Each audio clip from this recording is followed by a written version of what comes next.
ओम शांति। आज 28 जनवरी 2026 के बाबा के मधुर महावाक्य सुनेंगे।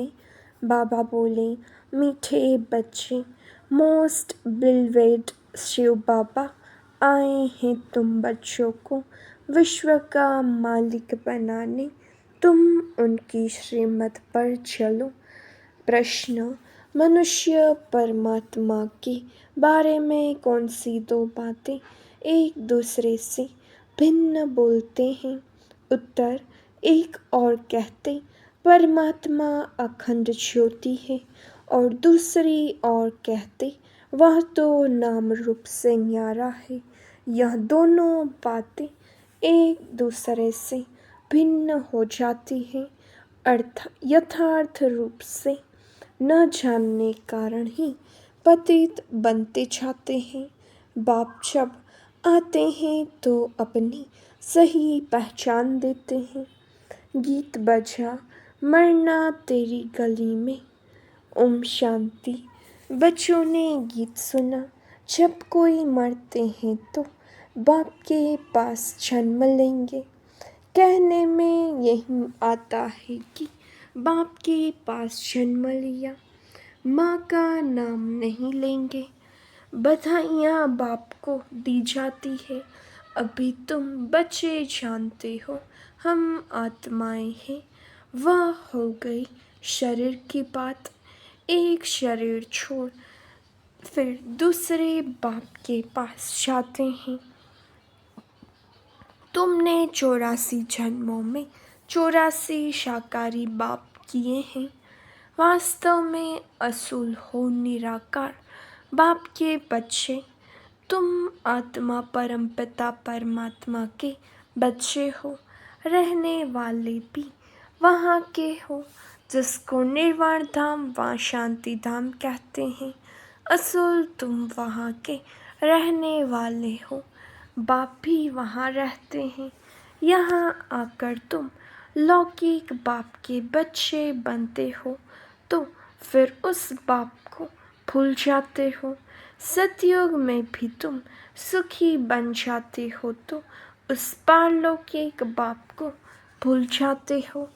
सुख में उस बाप का कोई सिमरन नहीं करते हैं, दुख में याद करते हैं और याद भी आत्मा करती है।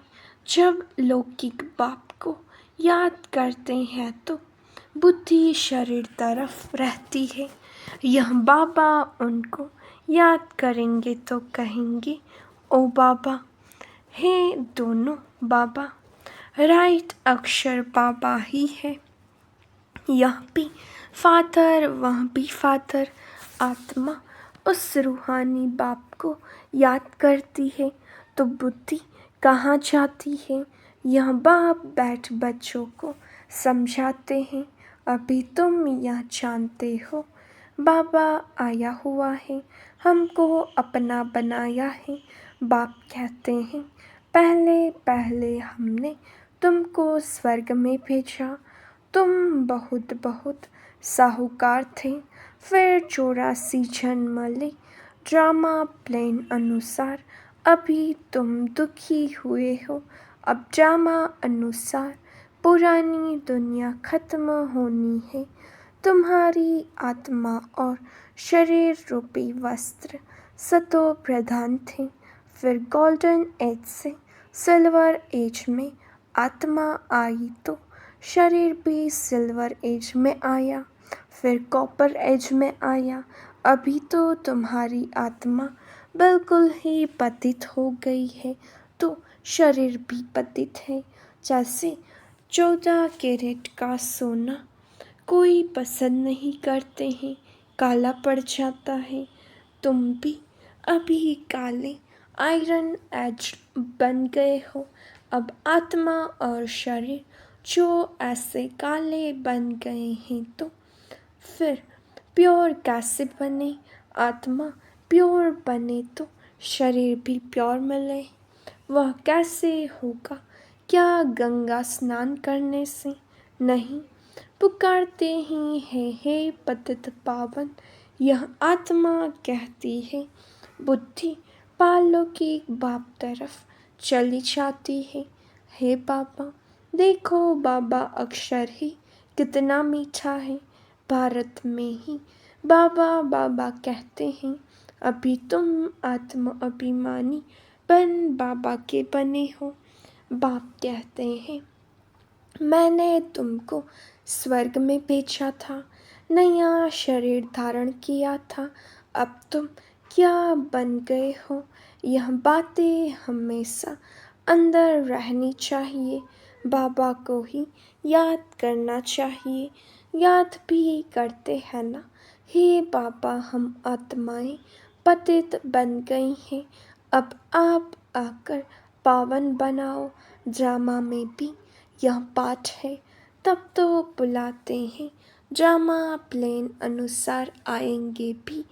तब जब पुरानी दुनिया से नई बननी है तो जरूर संगम पर ही आएंगे। तुम बच्चों को निश्चय है बिलवेट मोस्ट बाबा है। कहते भी हैं स्वीट स्वीटर स्वीटेस्ट। अब स्वीट कौन है? लौकिक संबंध में पहले है फादर जो जन्म देते हैं, फिर टीचर, वह अच्छा होता है, उससे पढ़कर मर्तबा पाते हो। Knowledge is source of income कहा जाता है। ज्ञान है नॉलेज, योग है याद। तो बेहद का बाप जिसने तुमको स्वर्ग का मालिक बनाया था, उनको तुम अभी भूल गए हो। शिव बाबा कैसे आया किसको पता नहीं।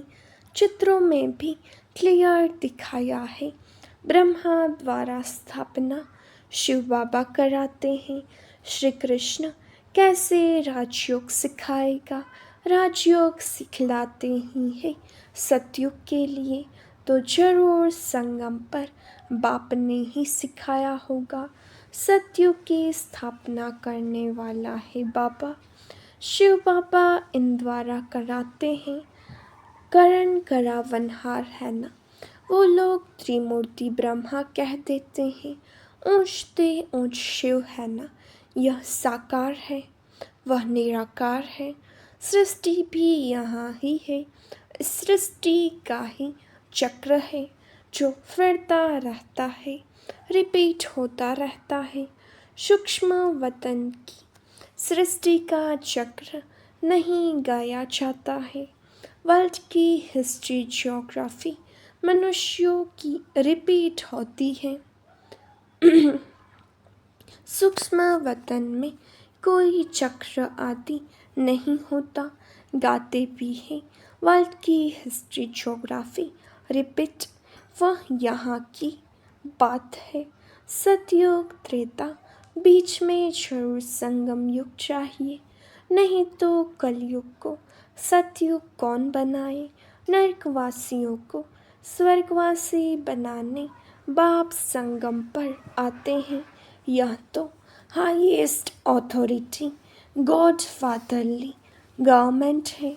साथ में धर्मराज भी है। आत्मा कहती है, मुझ निर्गुणहारे में कोई गुण नहीं।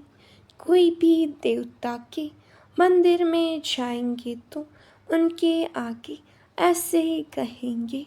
कहना चाहिए बाप को, उनको छोड़ ब्रदर्स देवताओं को आकर लगे हैं। यह देवताएं ब्रदर्स ठहरे ना, ब्रदर्स से तो कुछ भी मिलना नहीं है। भाइयों की पूजा करते करते नीचे गिरते आए हैं। अब तुम बच्चे जानते हो बाबा आया हुआ है, उनसे हमको वर्षा मिलता है। बाप को ही नहीं जानते, सर्वव्यापी कह देते हैं। कोई फिर कहते अखंड ज्योति तत्व है, कोई कहते वह नाम रूप से न्यारा है। जब अखंड ज्योति स्वरूप है तो फिर नाम रूप से न्यारा कैसे कहते हो? बाप को न जानने कारण ही पतित बन पड़े हैं। तमो प्रधान भी बनना ही है। फिर जब बाप आते हैं तब आकर सभी को सतो प्रधान बनाते हैं। आत्माएं निराकारी दुनिया में सब बाप के साथ रहती हैं, फिर यहाँ सतो रजो तमो में आकर पाठ बजाती है। आत्मा ही बाप को याद करती है। बाप आते भी हैं, कहते भी हैं, ब्रह्मा तन का आधार लेता हूँ। यह है भाग्यशाली रथ, बिगर आत्मा रथ थोड़े ही होता है। अभी तुम बच्चों को समझाया है, यह है ज्ञान की वर्षा, नॉलेज है। इससे क्या होता है? पतित दुनिया से पावन दुनिया बनती है। गंगा जमुना तो सतयुग में भी होते हैं। कहते हैं श्री कृष्ण जमुना के कंठे पर खेल पाल करते हैं। ऐसी कोई बातें है नहीं, वह तो सतयुग का प्रिंस है। बहुत अच्छी रीति उनको संभाला जाता है, क्योंकि फूल है ना, फूल कितने अच्छे सुंदर होते हैं। फूल से सब आकर खुशबू लेते हैं। कांटों की थोड़ी ही खुशबू लेंगे। अभी तो यह है कांटों की दुनिया, कांटों के जंगल को बाप आकर गार्डन ऑफ फ्लावर बनाते हैं। इसलिए उनका नाम बबूलनाथ भी रख दिया है। कांटों को बैच फूल बनाते हैं, इसलिए महिमा गाते हैं। कांटों को फूल बनाने वाले बाबा, अब तुम बच्चों का बाप के साथ कितना लव होना चाहिए। वो लौकिक बाप तो तुमको गटर में डालते हैं। यह बाप 21 जन्मों के लिए तुमको गटर से निकाल पावन बनाते हैं। वह तुमको पतित बनाते हैं। तब तो लौकिक बाप होते भी पारलौकिक बाप को आत्मा याद करती है। अभी तुम जानते हो, आधा कल्प बाप को याद किया है। बाप आते भी जरूर हैं। शिव जयंती मनाते हैं ना, तुम जानते हो हम बेहद के बाप के बने हैं। अभी हमारा संबंध उनसे भी है तो लौकिक से भी है। पारलौकिक बाप को याद करने से तुम पावन बनेंगे। आत्मा जानती है वह हमारा लौकिक और या पारलौकिक बाप है। भक्ति मार्ग में भी यह आत्मा जानती है। तब तो कहते हैं, हे भगवान और गॉड फादर, अविनाशी फादर को याद करते हैं। वह बाप आकर हेवन स्थापन करते हैं। यह किसको पता नहीं है। शास्त्रों में तो युगों की आयु भी बहुत लंबी चौड़ी लिख दी है। यह किसके ख्याल में नहीं आता कि बाप आते ही हैं पतितों को पावन बनाने, तो जरूर संगम पर आएंगे। कल्प की आयु लाखों वर्ष लिख मनुष्यों को बिल्कुल घोर अंधियारे में डाल दिया है। धक्के खाते रहते हैं। बाप को पाने के लिए कहते हैं। जो बहुत भक्ति करते हैं तो भगवान मिलता है। सबसे जास्ती भक्ति करने वाले को जरूर पहले मिलना चाहिए। बाप ने हिसाब भी बताया है। सबसे पहली भक्ति तुम करते हो तो तुमको ही पहले भगवान द्वारा ज्ञान मिलना चाहिए, जो फिर तुम ही नई दुनिया में राज्य करो। बेहद का बाप तुम बच्चों को ज्ञान दे रहे हैं, इसमें तकलीफ की कोई बात नहीं है। बाप कहते हैं, तुमने आधा कल्प याद किया है, सुख में तो कोई याद करते ही नहीं। अंत में जब दुखी हो जाते हैं तब हम आकर सुखी बनाते हैं। अभी तुम बहुत बड़े आदमी बनते हो। देखो चीफ मिनिस्टर, प्राइम मिनिस्टर आदि के बंगले कितने फर्स्ट क्लास होते हैं। वहाँ फिर गाय आदि सारा फर्नीचर ऐसा फर्स्ट क्लास होगा। तुम तो कितने बड़े आदमी देवता बनते हो। दैवी गुणों वाले देवता स्वर्ग के मालिक बनते हो। वहाँ तुम्हारे लिए महल भी हीरे जवाहरातों के होते हैं। वहाँ तुम्हारा फर्नीचर सोने के जड़ित का फर्स्ट क्लास होगा। यहाँ तो झूले आदि सब बेगरी है। वहाँ तो फर्स्ट क्लास हीरे जवाहरातों की सब चीज़ें होंगी। यह है रुद्र ज्ञान यज्ञ। शिव को रुद्र भी कहते हैं। जब भक्ति पूरी होती है तो फिर भगवान रुद्र यज्ञ रचते हैं। सतयुग में यज्ञ अथवा भक्ति की बात ही नहीं। इस समय ही पापिया अविनाशी रुद्र ज्ञान यज्ञ रचते हैं, जिसका फिर बाद में गायन चलता है। भक्ति सदैव तो नहीं चलती रहेगी। भक्ति और ज्ञान, भक्ति है रात, ज्ञान है दिन। बाप आकर दिन बनाते हैं तो बच्चों का बाप के साथ कितना लव होना चाहिए। बाबा हमको विश्व का मालिक बनाते हैं। मोस्ट बिलवेड बाबा है।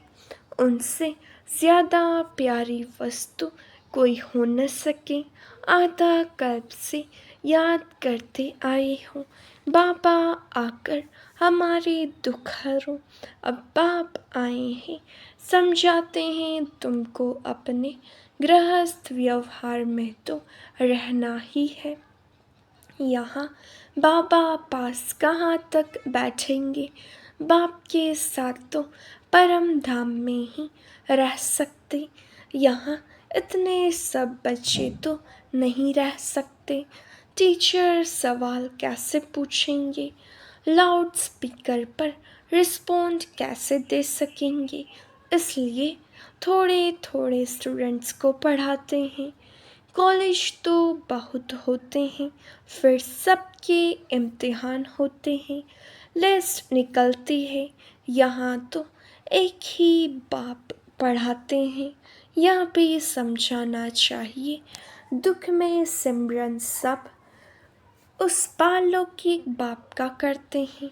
अब यह बाप आया हुआ है। महाभारी महाभारत लड़ाई भी सामने खड़ी है। वह समझती हैं महाभारत लड़ाई में श्री कृष्ण आया। यह तो हो न सके, बेचारे मूंझे हुए हैं ना। फिर भी कृष्ण कृष्ण याद करते रहते हैं। अब मोस्ट बिलवेड शिव भी है तो श्री कृष्ण भी है, परंतु वह है निराकार, वह है साकार। निराकार बाप सब आत्माओं का बाप है। दोनों मोस्ट बिलवेड।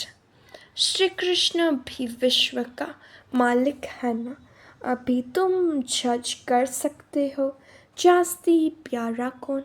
शिव बाबा ही तो ऐसा लायक बनाते हैं ना।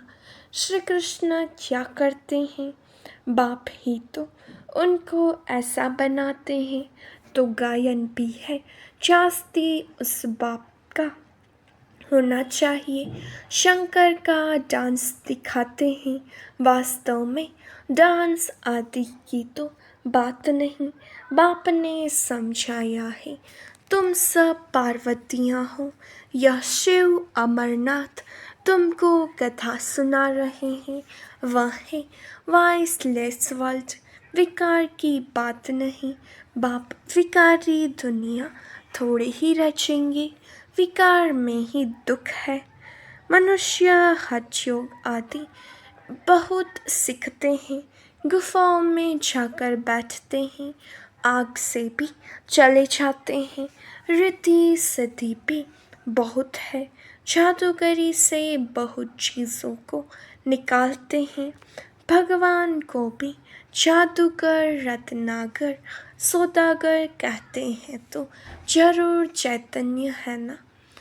कहते भी हैं मैं आता हूँ, जादूगर है ना। मनुष्य को देवता बेगर से प्रिंस बनाते हैं, ऐसा जादू कभी देखा। अच्छा, मीठे मीठे सिखिलते बच्चों प्रति माता पिता बाप दादा का याद प्यार और गुड मॉर्निंग। रूहानी बाप की रूहानी बच्चों को नमस्ते। हम रूहानी बच्चों की रूहानी बाप दादा को याद प्यार नमस्ते गुड मॉर्निंग ओम शांति। शुक्रिया बाबा, शुक्रिया। धारणा के लिए मुख्य सार।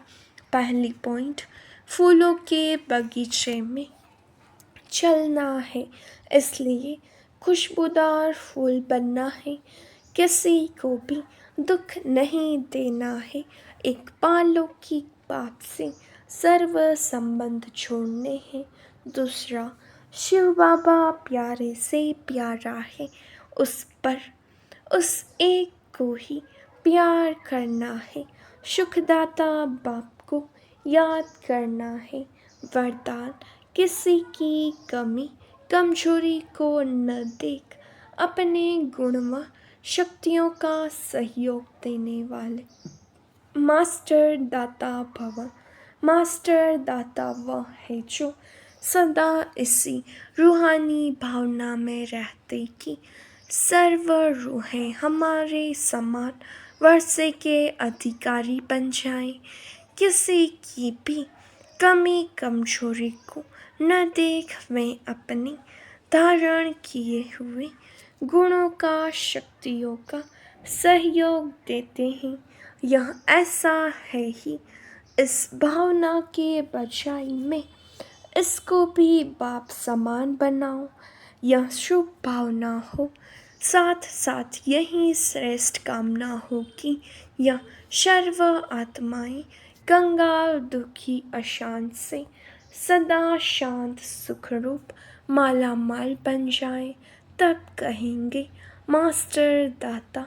स्लोगन, मनसा वाचा कर्मणा, सेवा करने वाले ही निरंतर सेवाधारी है। उनके हर श्वास में सेवा समाई हुई है। अव्यक्त इशारे, इस अव्यक्ति मास में बंधन मुक्त रह जीवन मुक्त स्थिति का अनुभव करो। पहले अपनी देह से, देह के संबंध से और पुरानी दुनिया की स्मृति से मुक्त बनो। जब इस मुक्ति की अवस्था का अनुभव करेंगे, तब मुक्त होने के बाद जीवन मुक्ति का अनुभव स्वतः होगा। तो चेक करो, जीवन में रहते हुए देह के संबंध और पुरानी दुनिया के आकर्षण से कहाँ तक मुक्त बने हैं। अच्छा, ओम शांति।